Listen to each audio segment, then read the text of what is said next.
Hi everybody, welcome back to the channel. Happy New Year, I'm Stu Clark. Today we're going to take a look at the different exposure modes on Nikon cameras.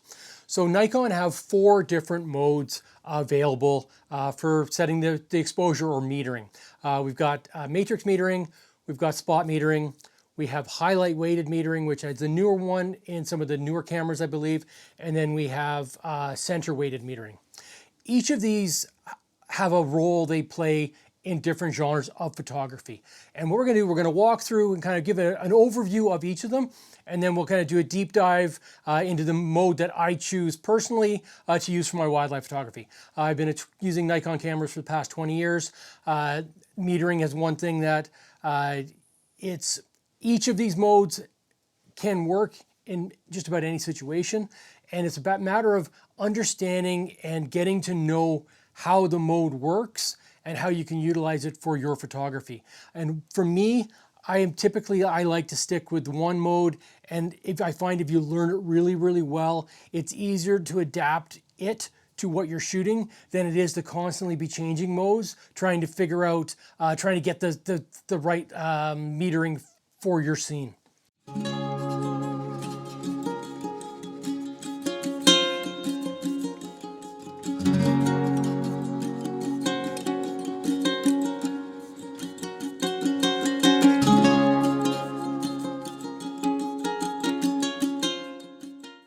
So first off, we're going to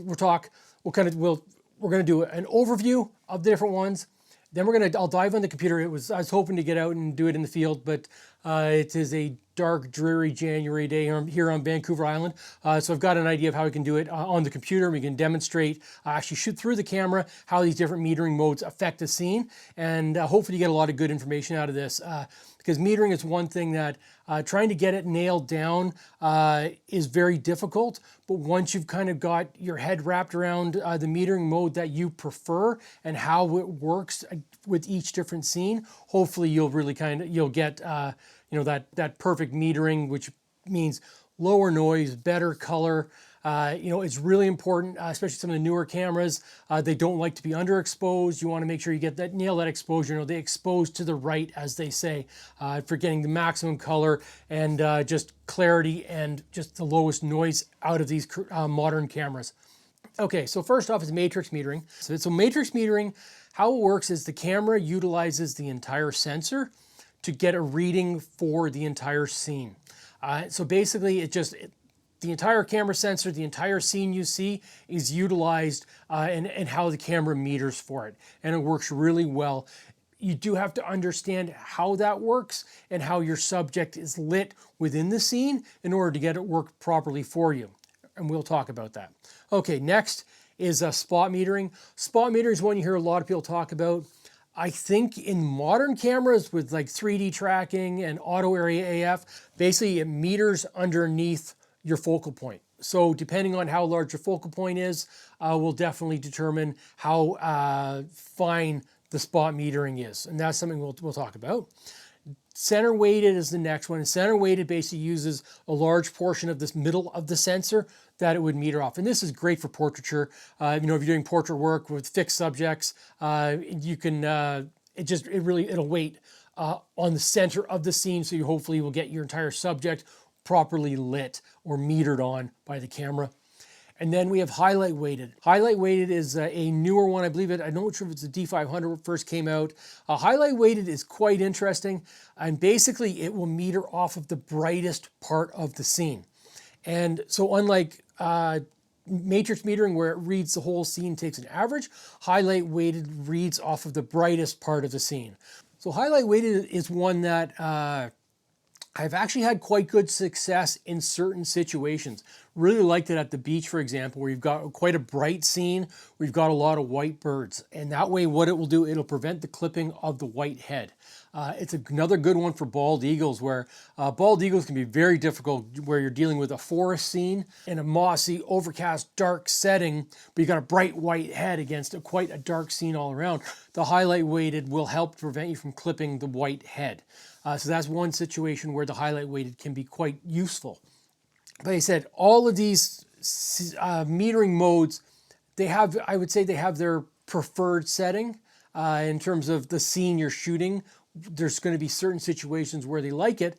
But I found that once you get your head wrapped around the matrix metering, it allows you start to kind of see the scene as a whole with your subject within it, and then you can play with exposure compensation based on that. And it's definitely, like I say, it's my preferred method. And one of the reasons it's my preferred method, it's most correct most of the time. And what I mean by that is that generally with matrix metering, I will exposure compensate -1 stop on the low end and +1 stop on the high end, typically. And anything beyond that can be done in Lightroom. So because you're only going plus or -1, you're most likely to have the correct metering even when you mess it up.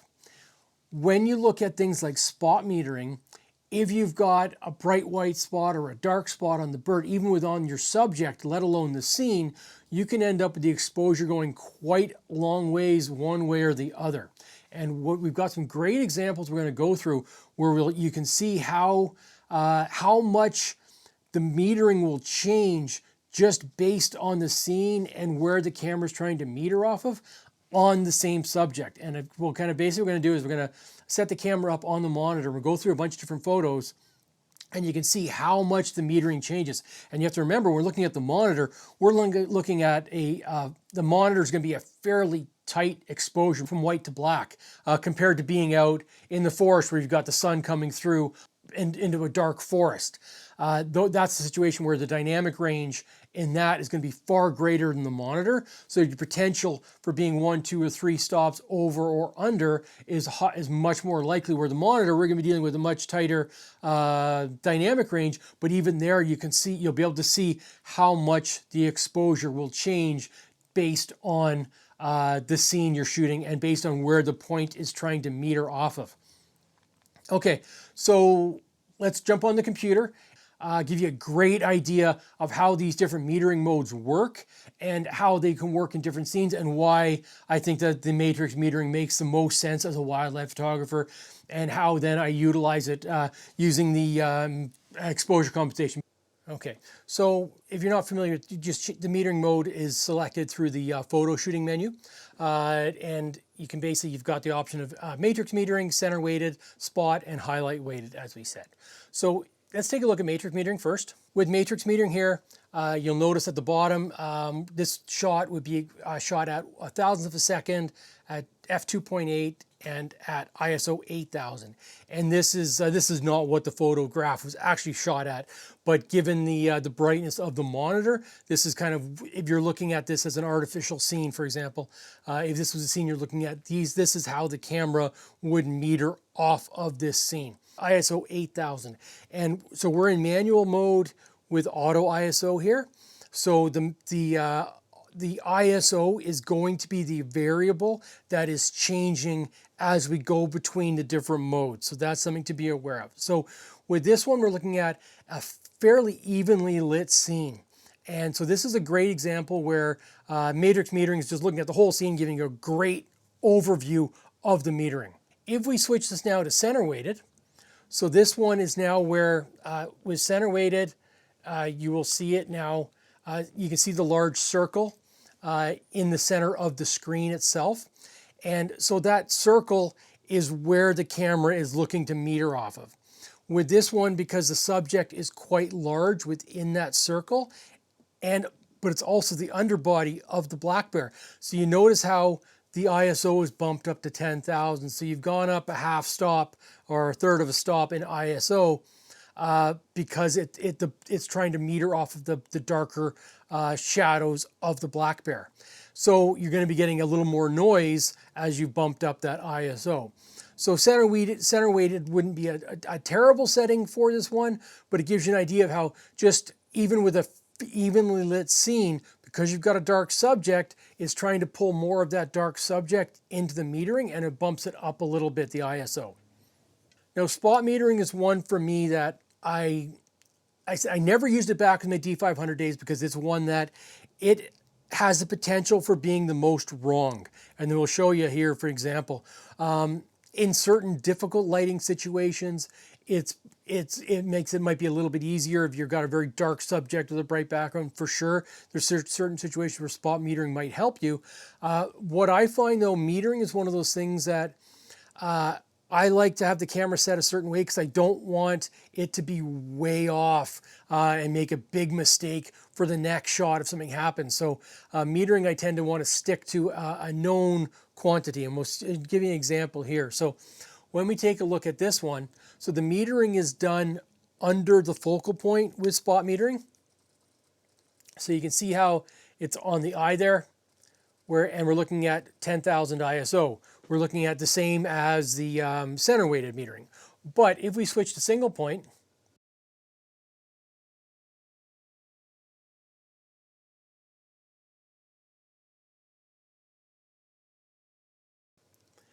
and we meter over the background here, notice it changes to 1600 ISO. So 8000 ISO was what the matrix metering at was, where it's getting a good average. Where right now, if I'm off my subject a little bit, I'm down to 1600 ISO. What that means, the black bear is going to be very underexposed. It's going to be very black in the scene, and that's less than ideal. You know, if I move the point around to, say, we get it onto one of the brighter spots, you'll see how when you look at the ISO at the bottom there, you can see how much it changes depending on, even on the bear itself. You'll see if I go to the dark spot of the bear, so if you happen to be focused there, I'm up to 12,800 ISO. Notice how the whole scene gets blown out. So this is the problem with spot metering. It's really easy to have the focal point on the wrong spot and get a really wild variance in your metering. And like I said, if you've got a static subject, sure, it can be beneficial, but because of the potential of it being way off, that's why I choose not to use it. Now, highlight weighted is another one. So with highlight weighted, notice that we're down to ISO 4000. So what's happened here is the camera is metering off of the bright water, the bright spots in the background. It's not metering off the bear at all. The subject doesn't come into play with highlight weighted. It's just reading the brightest spot and making sure that it doesn't overexpose the brightest spot. So in this situation, again, you end up where the bear is going to be a full stop underexposed compared to matrix metering. So there's kind of a quick how these play out in quite an evenly lit scene. And you've gone from 1600 ISO with the spot metering as the lowest up to 12,800 with the spot metering as well. You can get quite a wide variance of exposures based on how the camera is reading the scene. Okay, so let's have a look at this ruddy duck in matrix metering again. So in matrix metering, again, we're looking at the entire scene, and you'll see that this one, we're at 6400 ISO. So this is kind of taking into account because you've got quite a large white face on this bird, that the matrix metering is definitely taking that into account, looking at the black in the tail, and it's trying to create a nice average. So it's not, hopefully not overexposing the white on the face, but then also not underexposing the black tail. With a ruddy duck, if you've got any sort of sun on them, that white face is really difficult to not overexpose. So this is a situation where I would use the exposure compensation. With ruddy ducks, I will generally knock it down minus 0.3, if not minus 0.7 if the sun is out. And that'll help to keep the detail on the white face. As you're looking at it, you know, with matrix metering, you're reading the whole scene, and you then will look at, is your subject bright against the background? Is it dark against the background?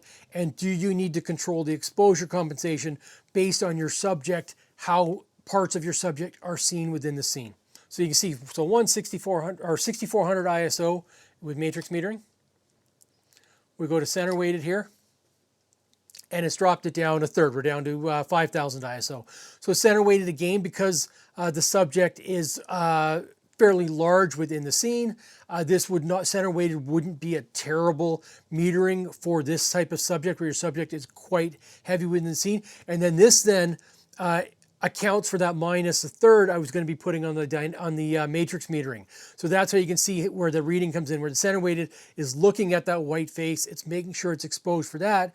Where when I'm looking at it from matrix metering with the whole scene, I would knock it down minus a third and we're ending up at that same 5000 ISO. So depending on how much your subject fills the scene would determine whether or not that center weighted could be a useful metering mode. As I said, because this duck swam in from far, so he went from being not a large part of the scene to being full part of the scene. I don't want to change my metering in that 30 seconds as he's swimming closer to the camera. And that's why getting used to using the matrix metering and knowing how you need to knock that exposure compensation up or down based on your subject really starts to come into play. So spot metering on this bird is going to be a great example of how you can get wildly wrong. Okay, so if we put the meter over the eye, you'll see we're at 5,000, so not terrible. If we're over the dark part of the tail, we're at 5,000 ISO. But if we go right over the bright part of the face here, this is where with 3D tracking, it's if the camera is following the eye, spot metering does have a play because then it's metering on the eye, which is not a bad thing. But it can also, but with a bird like this, it can be. And this is one where you can see when it meters over the eye, we're looking at 1/5000th, which is actually pretty decent. It's actually taking a decent reading on this one. But if I switch it to single point and we go over the face, you can see we're down to 160 or to 1600 ISO. If we're over the tail, dark part of the tail there, you can see we're up down to 8,000. We're up to 8,000 ISO. The background's at 4,000 ISO. So depending on where you meter off of, you can get wildly different meterings with spot metering. And so this is one, like I said, I generally avoid spot metering just because depending on if you had a white stripe through the eye, you're going to get the blacks very underexposed. If you've got, as this one, you've got a black eye, it might be overexposed. And you're going to just end up with a little more variation than I might like. Generally with these cameras, a stop one way or the other is easily fixable in the software, like Lightroom, whatever you're using. And that's why I like that matrix metering, is that typically if it's off, it's going to be within a stop one way or the other that you've got lots of editability. You can fix it no problem in post. And then highlight weighted. Highlight weighted now is looking at the bright face, and it's exposing for the bright face. So this one now, it's gone to 4,000 ISO.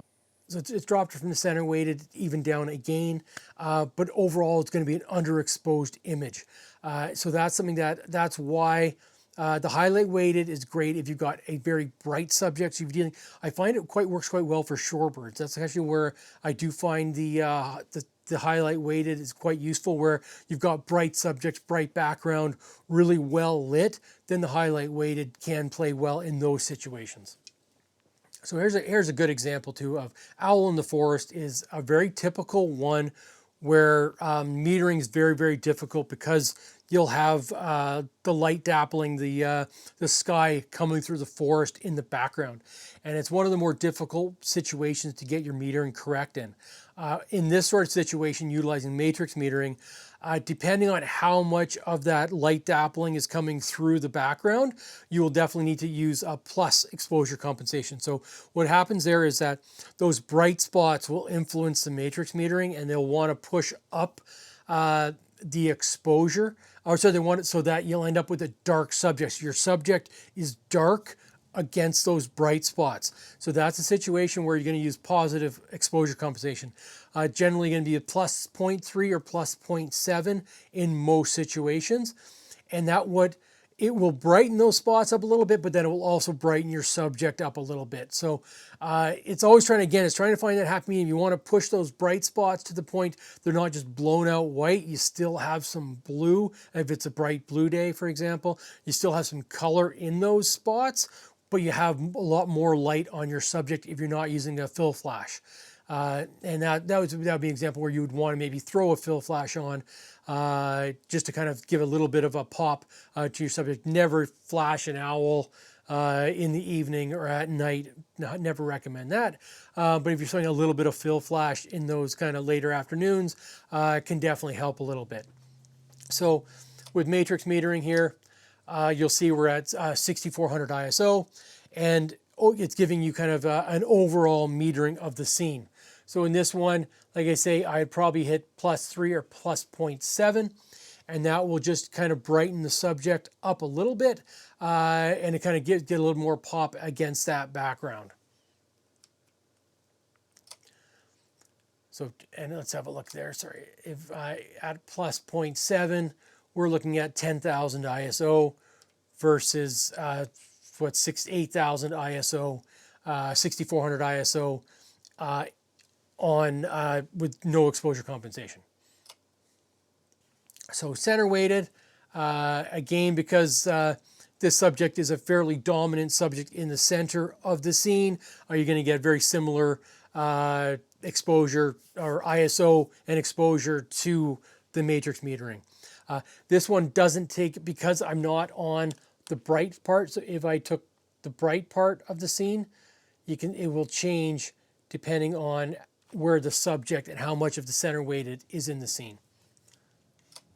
So spot metering, again, this is one where a lot of times people recommend using spot metering in this situation, where with spot metering on the owl itself, will be at 6400. If you happen to have the spot metering over a bright spot, you're down to 4000 ISO. So it will, again, you're going to end up with a very varied metering depending on where the spot metering is. And for me, I find it a little too difficult. It's a little too possible to have a wildly variant metering depending on the scene. If the sun comes out a little bit, all of a sudden you're going to have this changing exposure. And like I said, for me, I prefer to have a good average reading where I'm taking control of the exposure compensation based on what I'm seeing in the scene. And with mirrorless cameras now, there's no guessing. You can actually see through the viewfinder how the metering looks. So exposure compensation is not like back in the day where you have to expose, you're kind of guessing a third of, 2/3, a full stop, up or down. You can actually see the metering through the viewfinder. So it makes it a lot easier. So matrix metering with exposure compensation just works so well that way. And highlight weighted, again, because it's looking at those bright spots and it's keeping those from being overexposed. It's definitely matrix meter or highlight weighted is not ideal for a forest situation at all, and it would definitely not be one that I would recommend for this sort of shooting situation or shooting scene.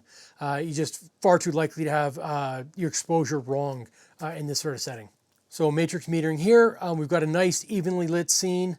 There's no hot spots and no dark spots. It's quite well lit throughout. So you see we're down to 4000 ISO here because it's looking at, like I said, that nice even exposure. No exposure compensation is needed. You're not clipping the whites. There's no shadows being clipped. Overall, just a great exposure on this scene. Center weighted, again, because most of the subject is within that center weighted, it's fine. It's going to be very, very close to the matrix metering. So again, because you're looking at the subject fills that center point, not a problem. Spot metering is one now where, because we're dealing with no clipping, you can see that the spot metering isn't terrible in this situation because it runs from 8,000 ISO to 4,000, so it's only out by a stop depending on where you are on the subject. So this is a situation where, because you've got a really nice evenly lit scene, spot metering isn't necessarily terrible because you've got a fairly even exposure across the scene. Spot metering really gets difficult when you've got shadows to brights in the scene itself. That's where you're going to end up with the spot metering being wildly variant and less than ideal.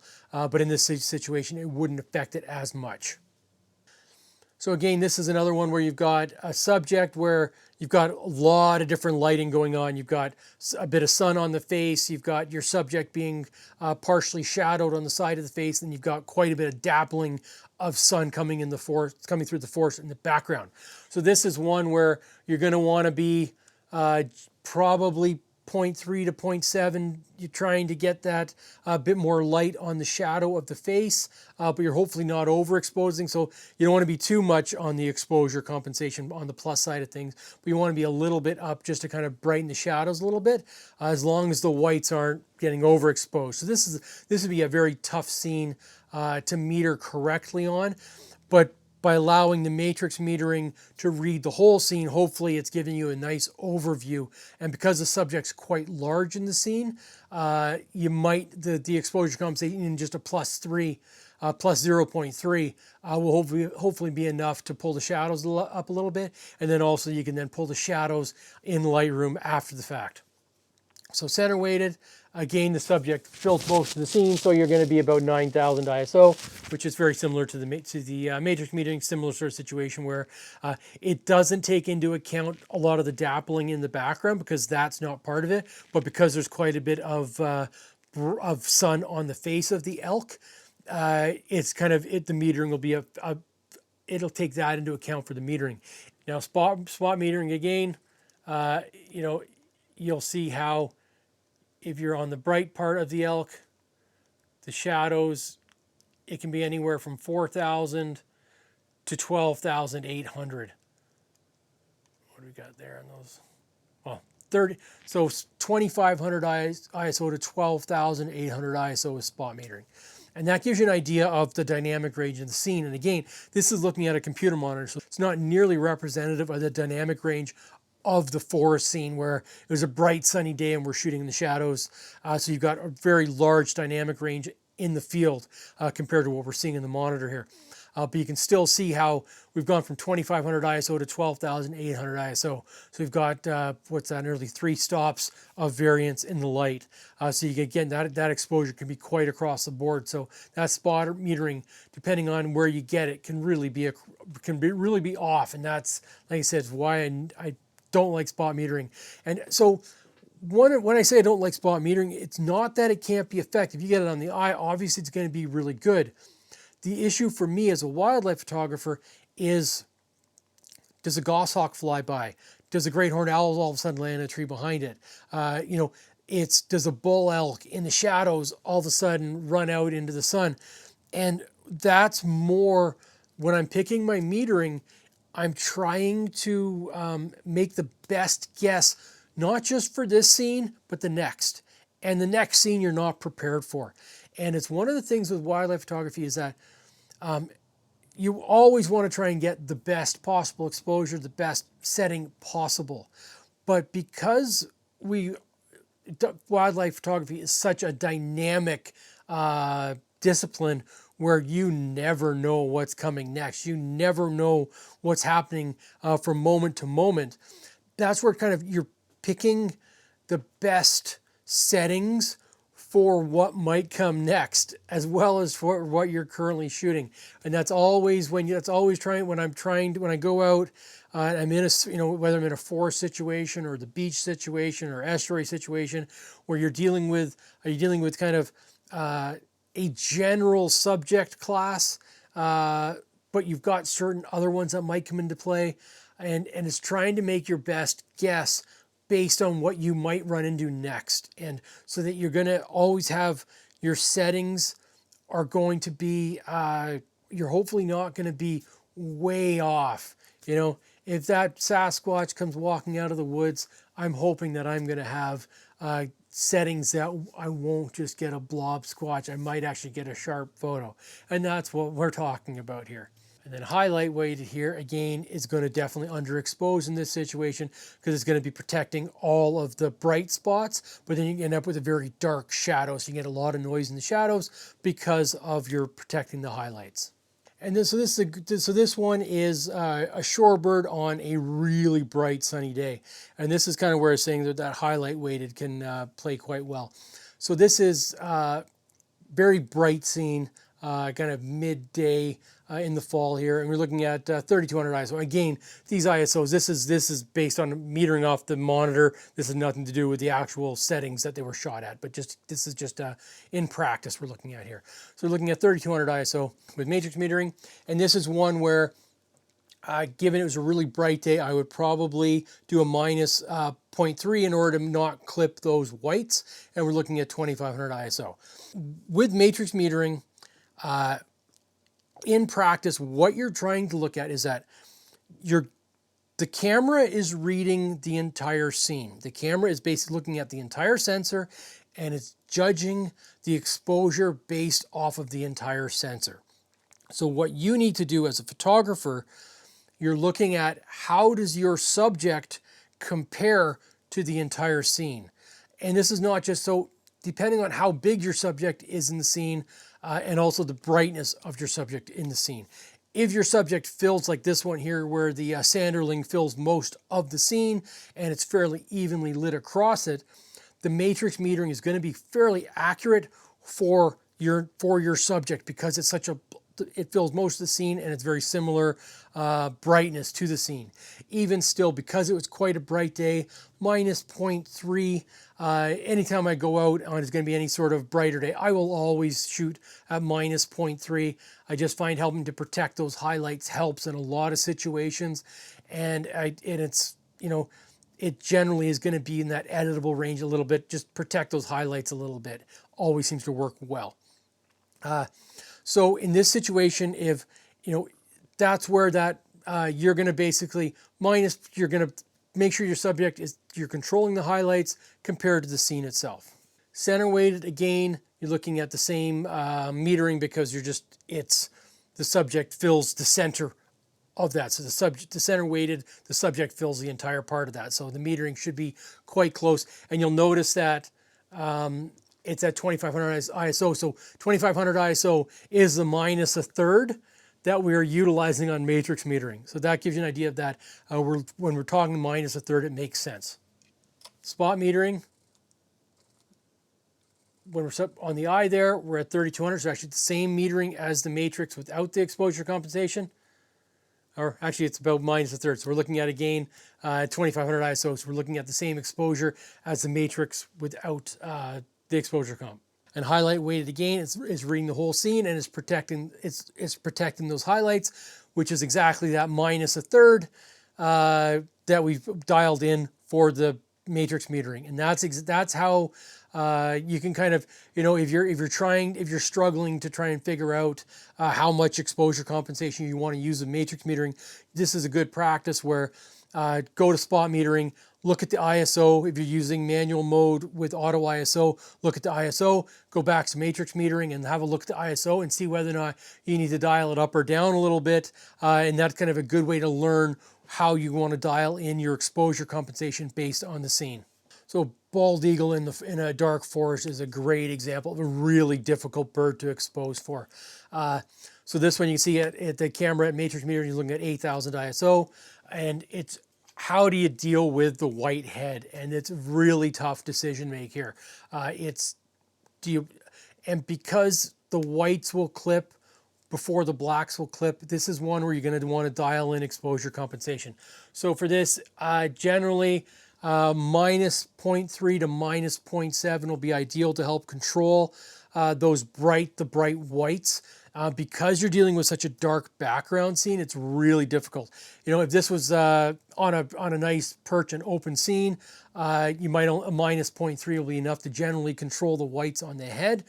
But if it's sunny, that's another situation again where the bright white will reflect the sun, and that can be a tough one as well. So trying to find that fine line. So at minus 0.7, we're looking at 5000 ISO, and at 0, we're looking at 8000 ISO. So that's kind of the decision you're going to make. So, but if we compare that, so we're looking at 5000 ISO, if we go to spot metering and we put it right on the head there, you can see it's at 3200 ISO or even 2500 ISO. So it's gone, but then you've gone into the really dark zone where the background then becomes really, really dark. So dialing in that minus 0.7 will protect almost all of the whites on the head. You might have a little bit of clipping in there, but then you're not completely pulling the shadows and dealing with a ton of noise in the background. And that's where, like I said, that matrix metering, staying within the stop one way or the other will get you 98% of there most of the time, without kind of completely blowing the shadows or the highlights one way or the other. And that's generally the way I will expose things. Where you can see, you go over here, you're up to 12,800 ISO on the shadows, but you've completely blown the head out. So like I say, there's always a balancing act trying to figure what you want to shoot. And then with the highlight weighted, it's at 5,000 ISO. So this is, like I said, the highlight weighted is protecting the highlights at 5,000 ISO, but the spot metering would drop all the way to 2,500 ISO.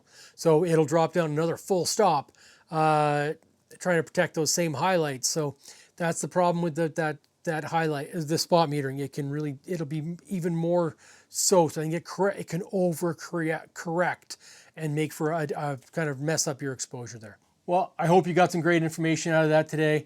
I said metering is one thing that it takes a little bit of learning. There's definitely a learning curve to it. I think Nikon cameras are known for having exceptional metering. They're fantastic wildlife cameras that I've been using them since the D70. And once you get your head wrapped around how that matrix metering works alongside exposure compensation, hopefully you can kind of nail that metering down on all your subjects.